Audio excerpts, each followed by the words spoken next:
In a small village surrounded by green hills and golden farms, lived a woman named Amara. The village was peaceful. Roosters crowed every morning. Children laughed on dusty roads.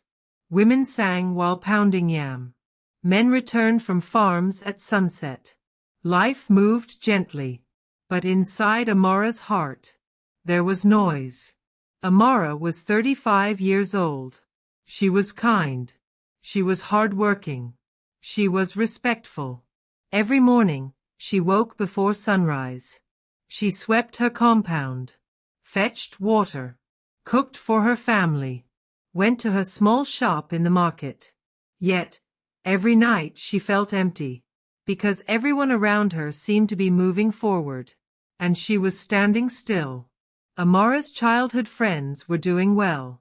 Zainab had married a rich trader. Ngozi owned a big shop. Halima traveled to the city. Rose had built a modern house.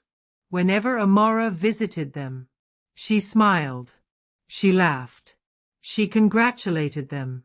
But inside she whispered, "Why not me?" At night, she lay on her bed staring at the ceiling. She replayed her life. I studied. I worked. I prayed. I obeyed. So why am I still here? Tears soaked her pillow. No one saw them.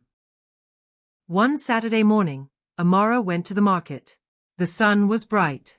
The market was busy. Music played. Traders shouted. Suddenly, she heard voices. Amara, when will you marry? Amara, when will you leave this village? Amara, don't you want more? They laughed. Not cruelly, but carelessly. Each word pierced her heart. She forced a smile, but inside, she broke.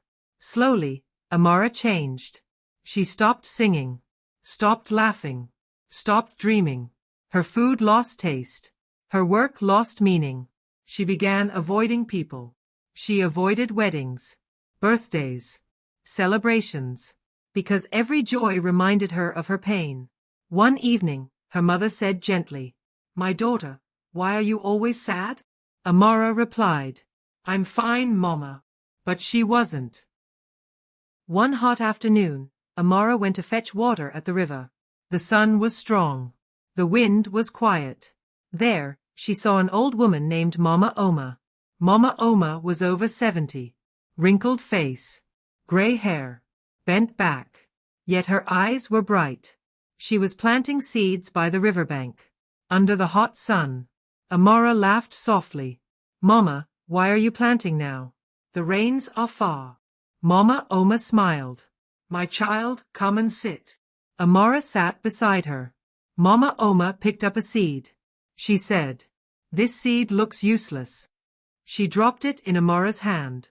Dry, small, silent.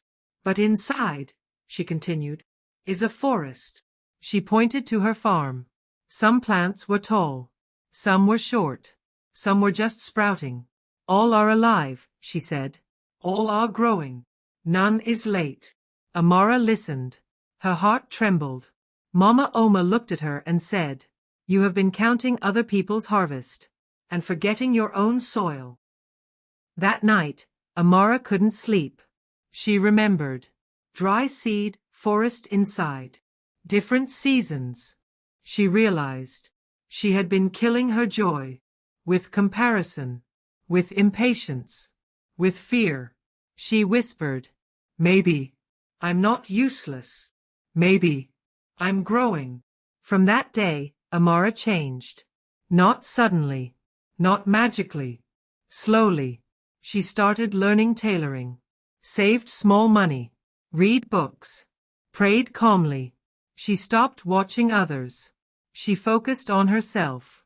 When gossip came, she smiled and walked away. When doubt came, she remembered the seed. 3 years passed.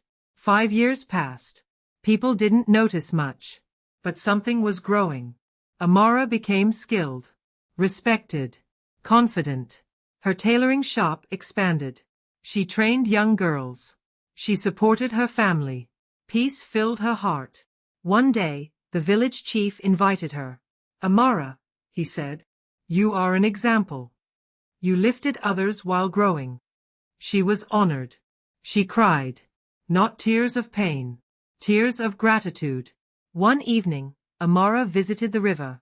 She found Mama Oma resting. She knelt. Mama, thank you. Mama Oma smiled. You learned your season. Young girls now came to Amara. Auntie, I feel behind. She would say, late does not mean lost. Grow in peace. Dear listener, maybe you feel like Amara. Maybe life seems slow. Maybe others look ahead. But remember, you are a seed. You are growing. Your season is coming. If this story touched you, I see you. Subscribe to CoreResolve. We heal through stories. You are not alone.